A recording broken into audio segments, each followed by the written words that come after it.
Hi students, welcome to ABL physics. நாம் இப்போ பார்க்க போகிற topic 11th physics unit 5 motion of system of particles and rigid பாடிஸில் இருந்து ஒரு இம்பார்ட்டண்ட்டான 5 மார்க் கொஸ்டின் தான் parallel axis theorem. Moment of இனர்ஷியாவை டிபெண்ட் பண்ணி நமக்கு 2 தியரம்ஸ் இருக்குது. First one parallel axis theorem, அடுத்ததான் perpendicular axis தியரம். இதில் parallel axis theorem 5 mark question, perpendicular axis தியரமை நமக்கு 3 மார்க்கில் கேட்பாங்க.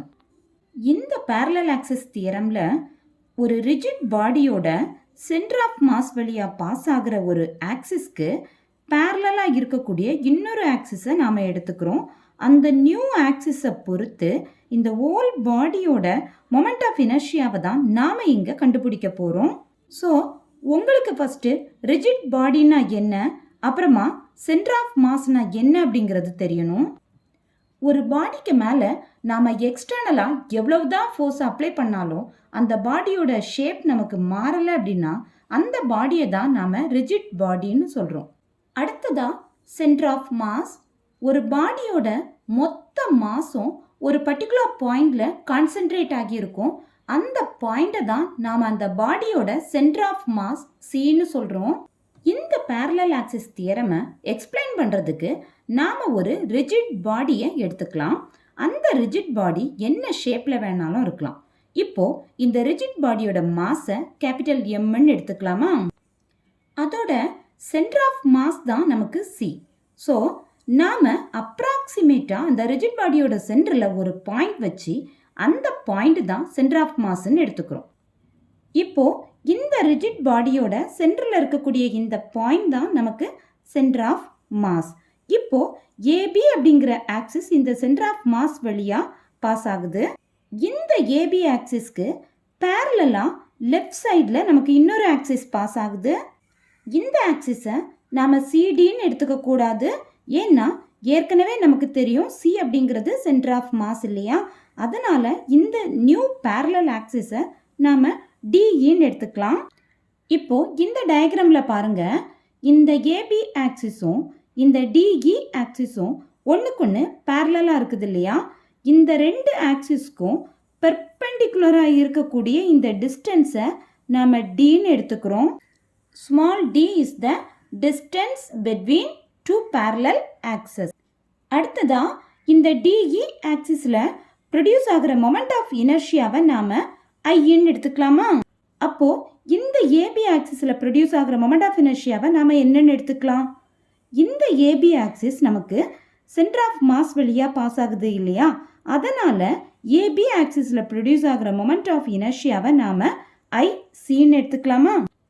இங்கே ஐயை நாம் பெருசாக போட்டுட்டு சியை சின்னதாக கீழே போட்டுக்கலாம். இனி நாம் இந்த டயக்ராமில் சொன்ன ஒவ்வொரு லெட்டர்ஸும் என்ன அப்படிங்கிறத கீழே எடுத்து எழுதிடலாமா? எம் அப்படிங்கிறது mass of the rigid body, C centre of mass, AB and DE அப்படிங்கிறது 2 parallel axes with a perpendicular distance d, I is the moment of inertia of the body about the axis DE, finally IC moment of inertia of the body about the axis AB passing through the center of mass. இங்கே AB அல்லது DE axis சொல்கிறப்ப axis அப்படிங்கிற singular form தான் use பண்ணணும். ஆனால் AB and DE axis use பண்ணுறப்ப நாம் access அப்படிங்கிற ப்ளூரல் ஃபார்ம் தான் யூஸ் பண்ணணும். இப்போ உங்களுக்கு டயக்ராமோட எக்ஸ்பிளனேஷனும் கிளியராக புரிஞ்சிருக்கும்னு நினைக்கிறேன். இந்த ஐடியாவை வச்சே நாம் parallel axis தியரமை எழுதலாமா? parallel axis தியரத்தில் இந்த டிஇ ஆக்சிஸை பொறுத்து இந்த ரிஜிட் பாடியோட மொமெண்ட் ஆஃப் இனர்ஷியா ஐயை தான் கண்டுபிடிக்க போகிறோம். அப்போது ஐ ஈக்குவல் டு போட்டுக்கலாமா? இப்போது இந்த மொமெண்ட் ஆஃப் இனர்ஷியா நமக்கு 2 இதோட சம்முக்கு ஈக்குவலாக இருக்கும். அதனால் நாம் இந்த இடத்துல இப்போ ஒரு சம் போட்டிருக்கிறேன் ப்ளஸ் சிம்பல். இப்போது இந்த இடத்துல நமக்கு என்ன வரும் அப்படிங்கிறத பார்க்கலாம். அதாவது நாம் இந்த டிஇ ஆக்சிஸை பொறுத்து இந்த ரிஜிட் பாடியோட மொமெண்ட் ஆஃப் இனர்ஷியா ஐயை தானே கண்டுபிடிக்க போகிறோம். இந்த ஆக்சிஸ்க்கு பேரலாக ஒரு ஆக்சிஸ் நமக்கு சென்டர் ஆஃப் மாஸ் வழியாக பாஸ் ஆச்சு இல்லையா? அந்த ஆக்சிஸோட மொமெண்ட் ஆஃப் இனர்ஷியா நமக்கு ஐசி தானே? அந்த ஐசியை நாம் இங்கே எழுதிக்கலாம். இப்போ நமக்கு I ஈக்குவல் டு ஐசி ப்ளஸ்ன்னு கிடச்சிருக்குது இல்லையா? அடுத்ததாக ரெண்டாவதாக இங்கே வரக்கூடிய காம்போனன்ட் பார்த்தீங்கன்னா ரெண்டு இதோட மல்டிப்ளிகேஷன், அதாவது ப்ராடக்ட்டுக்கு ஈக்குவலாக இருக்கும். அப்போ இந்த இடத்துல ஒரு ப்ராடக்ட் ஒரு டாட் சிம்பிள் போட்டுக்கலாம். இப்போ நாம் இங்கே ப்ராடக்ட் சிம்பிள் போட்டாச்சு. அப்போது எந்த ரெண்டு இதோட ப்ராடக்ட்ன்றதை இங்கே பார்க்கலாமா? First mass of the body. Mass of the பாடியோட சிம்பிள் என்ன? நமக்கு கேபிட்டல் எம். அப்போது மாஸ் இன்டு அடுத்ததாக என்ன வருது பாருங்க, இந்த ரெண்டு ஆக்சஸ் இருந்துச்சு இல்லையா? இந்த ரெண்டு ஆக்சஸ்க்கும் இடையில இருக்கக்கூடிய பெர்பெண்டிகுலர் டிஸ்டன்ஸ் எவ்வளவு? நமக்கு டி. அந்த டியோட ஸ்கொயரை நாம் இங்கே போட போகிறோம். சரி, இனி இந்த ஃபார்முலாவை வச்சு நாம் தியரத்தை சொல்லலாமா? பாருங்க. States that the moment of inertia about any axis is equal to the sum of the moment of inertia about the parallel axis passing through the center of mass and the product of the mass of the body and the square of the perpendicular distance between the two axes. அவ்வளோதான். நாம் இந்த formula வச்சுட்டே theorem சொல்லிட்டோம். இப்போது இந்த கொஸ்டினில் first நாம் theorem தான் எழுதணும். தியரம் எழுதுனதுக்கு அப்புறமா தான் நாம் டயக்ராமோட எக்ஸ்பிளனேஷனும் எழுதணும். அடுத்ததான் நாம் ப்ரூஃப் பார்க்கலாம். நாம் எடுத்துக்கிட்ட இந்த ரிஜிட் பாடியில் நம்பர் ஆஃப் பார்ட்டிகிள்ஸ் இருக்கும். இந்த பார்ட்டிகிள்ஸ் எல்லாத்துக்குமே மாஸ் இருக்கும். பார்ட்டிகிள்ஸே ரொம்ப சின்னது, ஸோ அதோட மாஸும் ரொம்ப சின்னதாக தான் இருக்கும் இல்லையா? அதனால் அந்த மாஸை நாம் பாயிண்ட் மாஸ்ன்னு எடுத்துக்கலாம். இந்த ரிஜிட் பாடியில் ஏபி ஆக்சிஸ்க்கு ரைட் சைடில் சென்டர் ஆஃப் மாஸுக்கு ஸ்ட்ரைட்டாக பி அப்படிங்கிற ஒரு பாயிண்ட்டை நாம் கன்சிடர் பண்ணுறோம். இந்த பாயிண்ட் பியில் ஒரு பாயிண்ட் மாஸ் இருக்கிறதா எடுத்துக்கிறோம். அதோட மாஸை நாம் ஸ்மால் எம்ன்னு எடுத்துக்கலாம். இந்த பாயிண்ட் மாஸ் இந்த சென்டர் ஆஃப் மாஸ் சியில் இருந்து எக்ஸ் அப்படிங்கிற டிஸ்டன்ஸில் இருக்குது. இனி இந்த டிஇ ஆக்சிஸில் இருந்து இந்த பாயிண்ட் மாஸ் இருக்குது இல்லையா, அது வரைக்கும் இருக்கக்கூடிய டிஸ்டன்ஸை நாம் ஆர்ன்னு எடுத்துக்கலாமா? அவ்வளோதான். இப்போ நாம் டயக்ராம் ஃபுல்லும் எக்ஸ்பிளைன் பண்ணியாச்சு. இப்போது இந்த கொஸ்டினில் நாம் என்ன கண்டுபிடிக்கணும்னு ஏற்கனவே பார்த்தோம். இந்த டிஇ ஆக்சிஸை பொறுத்து இந்த ஹோல் பாடியோட மொமெண்ட் ஆஃப் இனர்ஷியா தான் நாம் கண்டுபிடிக்க போகிறோம். ஸோ ஒரு பாயிண்ட் மாஸ் இருக்கிறப்ப இந்த டிஇ ஆக்சிஸில் ப்ரொடியூஸ் ஆகிற மொமெண்ட் ஆஃப் இனர்ஷியாவை நாம் ஃபஸ்ட்டு கண்டுபிடிச்சிட்டு அப்புறமா இந்த ஹோல் பாடியால் டிஇ ஆக்சிஸில் ப்ரொடியூஸ் ஆகிற மொமெண்ட் ஆஃப் இனர்ஷியாவை கண்டுபிடிக்கலாமா? நமக்கு ஏற்கனவே தெரியும் ஒரு ரிஜிட் பாடியில் நிறைய பார்ட்டிகிள்ஸ் இருக்குது அப்படின்னு. அதில் ஒரு பாயிண்ட் மாஸை நாம் ஏற்கனவே கன்சிடர் பண்ணியிருந்தோம் இல்லையா? அதுதான் ஸ்மால் எம். டிஇ ஆக்சிஸை பொறுத்து அந்த பாயிண்ட் மாஸோட மொமெண்ட் ஆஃப் இனர்ஷியா எவ்வளவுன்னு நம்ம ஃபஸ்ட்டு கண்டுபிடிக்கலாமா? மொமெண்ட் ஆஃப் இனர்ஷியாவோட ஃபார்முலா பாருங்க. I equal to MR square. இங்கே ஐ அப்படிங்கிறது moment of inertia of the point mass about the axis DE. அப்புறமா எம் அப்படிங்கிறது நாம் எடுத்துக்கிட்ட பார்ட்டிக்கிளோட மாஸ். அப்புறமா ஆர் அப்படிங்கிறது அந்த டிஇ ஆக்சிஸில் இருந்து அந்த பார்ட்டிக்கிள் வரைக்கும் இருக்கக்கூடிய டிஸ்டன்ஸ். அந்த டிஸ்டன்ஸோட ஸ்கொயரை தான் நாம் எழுதணும். இங்கே பாருங்கள், இந்த டிஇ ஆக்சிஸோட மொமெண்ட் ஆஃப் இனர்ஷியா ஐ தான் நமக்கு ஏற்கனவே தெரியும். அதனால் நம்ம ஃபார்முலாவில் இருக்கக்கூடிய ஐயை அப்படியே நாம் போட்டுக்கலாம். ஐ ஈக்குவல் டு போட்டாச்சு. அப்புறமா மாஸ், நாம் எடுத்துக்கிட்ட பார்ட்டிக்கிளோட மாஸும் ஸ்மால் எம் தான். அப்போது இந்த இடத்துலையே நாம் ஸ்மால் எம்ஏ போட்டுக்கலாம். அடுத்ததாக இந்த டிஇ ஆக்சிஸில் இருந்து அந்த பாயிண்ட் மாஸ் எவ்வளவு டிஸ்டன்ஸில் இருக்குதுன்றதை பார்க்கலாமா? பாருங்கள், இந்த டிஇ ஆக்சிஸில் இருந்து இந்த பாயிண்ட் மாஸ் வரைக்கும் இருக்கக்கூடிய டிஸ்டன்ஸ் நமக்கு ஆர். ஸோ இப்போது இந்த ஆர் அப்படிங்கிறது இந்த டிஸ்டன்ஸ் பாருங்கள், இந்த டி ப்ளஸ் இந்த எக்ஸ்ன்னு போடலாமா? இங்கே டி அப்படிங்கிறது இந்த ரெண்டு பேரலல் ஆக்சிஸ்க்கும் இடையில இருக்கக்கூடிய பெர்பெண்டிகுலர் டிஸ்டன்ஸ். அப்புறமா இந்த சென்டர் ஆஃப் மாஸில் இருந்து பாயிண்ட் மாஸ் வரைக்கும் இருக்கக்கூடிய டிஸ்டன்ஸ் எக்ஸ். அப்போது இந்த ஆர் அப்படிங்கிறது இந்த டியையும் இந்த எக்ஸையும் ஆட் பண்ணால் நமக்கு கிடைக்கும் இல்லையா? ஆரோட வேல்யூ எக்ஸ் ப்ளஸ் டியாக இருந்தால் இந்த ஆர் ஸ்கொயர் நமக்கு என்ன கிடைக்கும்? X plus D whole square கிடைக்கும் இல்லையா? இதை அப்படியே எடுத்துகிட்டு போயிட்டு அங்கே போடலாமா? I equal to m into x plus d whole square. இதுதான் நமக்கு ஈக்குவேஷன் நம்பர் 1. இப்போ பாருங்க, ஒரு பாயிண்ட் மாஸால டிஇ ஆக்சிஸில் ப்ரொடியூஸ் ஆகிற மொமெண்ட் ஆஃப் இனர்ஷியா தான் இது அப்படின்னா, அந்த ரிஜிட் பாடியில் நமக்கு நம்பர் ஆஃப் பார்ட்டிகிள்ஸ் இருக்குது இல்லையா? அப்போது அந்த டிஇ ஆக்சிஸை பொறுத்து அந்த ஹோல் பாடியோட மொமெண்ட் ஆஃப் இனர்ஷியா நாம் கண்டுபிடிக்கணும் அப்படின்னா, இந்த இடத்துல நாம் ஒரு சம்மேஷன் போட்டுக்கலாமா? சம்மேஷன் அப்படிங்கிறது பார்த்தீங்கன்னா அந்த எல்லா பார்ட்டிகிள்ஸோட மாஸையும் நாம் ஆட் பண்ணுறதுக்கு சமம். இந்த சிம்பிளோட பேர் தான் சிக்மா சம்மேஷன். இப்போ இந்த ஃபார்முலாவில் இருந்து, அதாவது இந்த ஈக்குவேஷன் நம்பர் 2ல் இருந்து நமக்கு என்ன தெரிய வருது அப்படின்னா, டிஇ ஆக்சிஸை பொறுத்து அந்த ஹோல் பாடியோட மொமெண்ட் ஆஃப் இனர்ஷியா கண்டுபிடிக்கணும்னா அந்த பாடியில் இருக்கக்கூடிய எல்லா பார்ட்டிகிள்ஸோட மொமெண்ட் ஆஃப் இனர்ஷியாவையும் நாம் ஆட் பண்ணால் போதும். இப்போது அடுத்த ஸ்டெப் என்னன்றது உங்களுக்கே புரிஞ்சிருக்கும். இந்த ஃபார்முலாவில் இந்த டேம் பார்த்தீங்கன்னா A plus B whole square ஃபார்மெட்டில் இருக்குது. ஸோ நமக்கு ஃபார்முலா பாருங்கள், A plus B whole square equal to A square plus 2ab plus B square. So இந்த ஃபார்முலாவை நாம் இப்போ எப்படி எழுதலான்றதை பாருங்கள். சம்மேஷன் எம் இன்டு ஏயோட square, that means X square.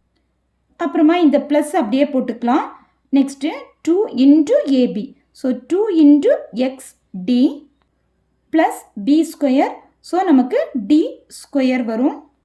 Next step என்ன பண்ணலாம் பாருங்கள், வெளியே இருக்கக்கூடிய இந்த எம்மை உள்ளே இருக்கக்கூடிய இந்த ஒவ்வொரு டேமோடையும் நாம் மல்டிப்ளை பண்ணி என்ன வருதுன்றதை எழுதலாமா? இந்த சிக்மாவை நாம் அப்படியே போட்டுக்கலாம். அப்புறமா M into X square plus, first இந்த 2 எழுதிக்கலாம் நம்பராக இருக்கிறதுனால. நெக்ஸ்ட்டு எம்மோட இங்கே மல்டிப்ளை பண்ணுறப்ப mxd வரும் ப்ளஸ் md ஸ்கொயர். இனி நமக்கு சிக்மா மட்டும் வெளியே இருக்கு பாருங்கள், அந்த சிக்மாவையும் நாம் உள்ளே எடுத்துகிட்டு போய் மல்டிப்ளை பண்ணி எழுதிக்கலாம். இந்த சிக்மாவையும் நாம் உள்ளே மல்டிப்ளை பண்ணிட்டோம் அப்படின்னா ஃபஸ்ட்டு டேர்ம் நமக்கு எப்படி கிடைக்குது? சிக்மா mx ஸ்கொயர், அப்புறமா இந்த ப்ளஸ். அடுத்த டேர்மில் பார்த்தீங்கன்னா இந்த 2வும் இந்த டியும் நமக்கு கான்ஸ்டன்ட், அதனால் அதை ஃபஸ்ட்டு எழுதிட்டு அதுக்கப்புறமா சிக்மாவை உள்ள மல்டிப்ளை பண்ணிட்டோம் அப்படின்னா சிக்மா mx கிடைக்கும். ஃபைனல் ஸ்டெப் பார்த்தீங்கன்னா சிக்மா md ஸ்கொயர். இந்த ஈக்குவேஷனை நம்ம ஈக்குவேஷன் நம்பர் 3ன்னு எடுத்துக்கலாம். இனி நாம் இந்த ஈக்குவேஷன் நம்பர் 3ல் இருக்கக்கூடிய ஒவ்வொரு டேமும் எப்படி சேஞ்ச் ஆகுது அப்படிங்கிறத நம்ம பார்க்கலாமா? இப்போ நாம் இங்கே இந்த ஃபஸ்ட்டு டேம் மட்டும் எடுத்துக்கிறோம். இங்கே மாஸ் இன்டு டிஸ்டன்ஸ் ஸ்கொயர் அப்படின்னு சொன்னாலே மொமெண்ட் ஆஃப் இனர்ஷியான்றது நமக்கு தெரியும். இங்கே எதோட மொமெண்ட் ஆஃப் இனர்ஷியா அப்படிங்கிறத பாருங்கள். m அப்படிங்கிறது mass of the particle, x அப்படிங்கிறது இந்த பாயிண்ட் மாஸில் இருந்து ஏபி ஆக்சிஸ் வரைக்கும் இருக்கக்கூடிய டிஸ்டன்ஸை தான் நாம் எக்ஸ்ன்னு எடுத்துக்கிட்டோம். அப்போது சிக்மா mx ஸ்கொயர் அப்படிங்கிறத moment of inertia of the body about the centre of மாஸ்ன்னு எழுதலாமா? அதோட சிம்பல் நமக்கு ஐசி தானே, அதையும் எழுதிக்கலாம். இதுதான் நமக்கு ஈக்குவேஷன் நம்பர் 4. இப்போது இந்த ஈக்குவேஷன் நம்பர் 4ல் கிடைச்ச சிக்மா mx ஸ்கொயரோட வேல்யூவை இந்த ஈக்குவேஷன் நம்பர் 3ல் இருக்கக்கூடிய இந்த டேர்மில் சப்ஸ்டியூட் பண்ணலாமா? ஐ ஈக்குவல் டு இந்த சிக்மா mx ஸ்கொயருக்கு பதில் இந்த ஐசி ஃபஸ்ட்டு போட்டுக்கலாம். அப்புறமா மீதி இருக்கக்கூடிய இந்த 2 டேர்மையும் நாம் அப்படியே இங்கே எடுத்து எழுதிடலாம். This is equation number 5. அடுத்ததான் இந்த செகண்ட் டேர்மில் நமக்கு என்ன சேஞ்ச் அப்படிங்கிறத பார்ப்போமா? இந்த சிக்மா mxஐ மட்டும் எடுத்துக்கோங்க. இப்போ இந்த டயக்ராமில் பார்த்தீங்கன்னா இந்த ஏபி ஆக்சிஸ் தான் நமக்கு சென்டர் ஆஃப் மாஸ் வழியாக பாஸ் ஆகுது இல்லையா? இந்த ஆக்சிஸ்க்கும் ரைட் சைட்லேயும் நமக்கு நம்பர் ஆஃப் பார்ட்டிகிள்ஸ் இருக்குது, லெஃப்ட் சைட்லேயும் நம்பர் ஆஃப் பார்ட்டிகிள்ஸ் இருக்குது. ஸோ இந்த ரைட் சைடில் நாம் ஒரு பார்ட்டிகிளை கன்சிடர் பண்ணோம். அந்த பார்ட்டிக்கிள் இந்த ஏபி ஆக்சிஸில் இருந்து எக்ஸ் டிஸ்டன்ஸில் இருந்துச்சுன்னு எடுத்தோம் இல்லையா? அதே மாதிரி ஒவ்வொரு பார்ட்டிக்கிளும் ஒவ்வொரு டிஸ்டன்ஸில் இருக்கும். ஸோ இங்கே பார்ட்டிகிள்ஸ் எல்லாம் எவ்வளோ டிஸ்டன்ஸில் இருக்கோ அதை நம்ம பாசிட்டிவில் எடுத்துக்கிட்டோம். அதே மாதிரி நம்பர் ஆஃப் பார்ட்டிகிள்ஸ் நமக்கு லெஃப்ட் சைட்லேயும் இருக்கும். ஸோ லெஃப்ட் சைடில் இந்த ஆக்சிஸ்க்கும் லெஃப்ட் சைடில் வரக்கூடிய பார்ட்டிகிள்ஸை வந்து டிஸ்டன்ஸை நாம் மைனஸில் எடுத்துப்போம் இல்லையா? ஸோ இப்போது இங்கே பாசிட்டிவ் 5 +5 அப்படின்னா இங்கே இருக்கக்கூடியது நமக்கு -5 இருக்கும். ஸோ ரெண்டும் சேர்ந்து என்ன ஆகும்? கேன்சல் ஆகிடும், 0 ஆகும். அப்போ இதுலேருந்து நமக்கு என்ன தெரிய வருது அப்படின்னா, இந்த ஏபி ஆக்சிஸை பொறுத்து எக்ஸோட வேல்யூ வந்து நமக்கு பாசிட்டிவ்லேயும் இருக்கும், நெகட்டிவ்ல இருக்கும். ஸோ எக்ஸோட வேல்யூ 0 அப்படின்னா சிக்மா எம் இன்டு எக்ஸ் வந்து நமக்கு 0 ஆகிடும். இதை நாம ஈக்குவேஷன் நம்பர் 6ன்னு எடுத்துக்கிறோம். இப்போ இந்த ஈக்குவேஷன் நம்பர் 6ஐ எடுத்துட்டு போயிட்டு மறுபடியும் நம்ம ஈக்குவேஷன் நம்பர் 5ல சப்ஸ்டியூட் பண்ணலாம். சிக்மா எம் இன்டு எக்ஸ் நமக்கு 0வாக இருந்தால் 0 இன்டு 2d 0 ஆகிடும். ஸோ இந்த டேர்மே நமக்கு கேன்சல் ஆகிடும். ஸோ ரிமைனிங் என்ன கிடைக்கும் பாருங்கள், I equal to IC plus sigma M into D square கிடைக்கும். இதுதான் நமக்கு ஈக்குவேஷன் நம்பர் 7. சரி, மறுபடியும் இந்த ஈக்குவேஷன் நம்பர் 5ல இந்த தேர்ட் டேர்ம் எப்படி சேஞ்ச் ஆகுதுன்றதை பார்ப்போமா? நமக்கு தெரியும் இந்த சம்மேஷன் எம் அப்படிங்கிறது அந்த ரிஜிட் பாடியில் இருக்கக்கூடிய எல்லா பார்ட்டிகிள்ஸையும் சம் பண்ணுறது தான். அப்போது எல்லா பார்ட்டிகிள்ஸையும் நாம் சம் பண்ணோம் அப்படின்னா அந்த ரிஜிட் பாடியோட ஹோல் மாஸ் கிடச்சிருமா? So sigma M is the entire mass of the rigid body. அப்போது அந்த ரிஜிட் பாடியோட மாஸை நாம் என்னென்னு எடுத்துக்கிட்டோம், கேபிட்டல் எம் தானே. இதுதான் நமக்கு ஈக்குவேஷன் நம்பர் 8. இப்போ இந்த ஈக்குவேஷன் நம்பர் 8ல கிடைச்ச வேல்யூ எடுத்துகிட்டு போயிட்டு ஈக்குவேஷன் நம்பர் 7ல இருக்கக்கூடிய சிக்மா எம்ல சப்ஸ்டியூட் பண்ணலாமா? அப்போது I equal to IC plus இந்த சிக்மா எம்முக்கு பதில் கேபிட்டல் எம் போட்டுக்கோங்க. அப்போ capital M into D square கிடைக்கும். அவ்வளோதான். இந்த ஈக்குவேஷனை தானே நாம் ஏற்கனவே தியரமில் பார்த்தோம்.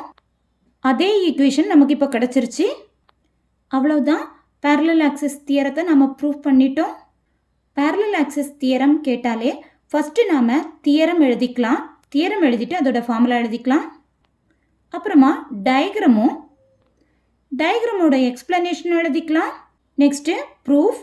ஒரு பார்ட்டிக்கிளோட மொமெண்ட் ஆஃப் இனர்ஷியா கண்டுபிடிச்சிட்டு அதுக்கப்புறமா ஹோல் பாடியோட மொமெண்ட் ஆஃப் இனர்ஷியா கண்டுபிடிக்கிறோம். அந்த ஃபார்முலாவை நாம் a+b² ஃபார்மெட்டில் எக்ஸ்டெண்ட் பண்ணுறோம். ஃபைனலாக ஈக்குவேஷன் நம்பர் 3ல ஒரு 3 டேர்ம் கிடைக்குது. அதில் ஃபஸ்ட்டு டேர்ம் நமக்கு ஐசியாக சேஞ்ச் ஆகுது. அடுத்ததாக செகண்ட் டேர்மில் பார்த்தீங்கன்னா சிக்மா எம்எக்ஸ் 0 ஆகிறதுனால செகண்ட் டேர்மே நமக்கு 0 ஆகிடுது. அப்புறமா sigma small M equal to capital எம்மாக மாறுறதுனால தேர்ட் டேர்ம் நமக்கு கேபிட்டல் எம் இன்டு டி ஸ்கொயராக மாறுது. ஸோ ஃபைனலாக நமக்கு I equal to IC plus MD square formula கிடச்சிடுது. தேங்க்யூ.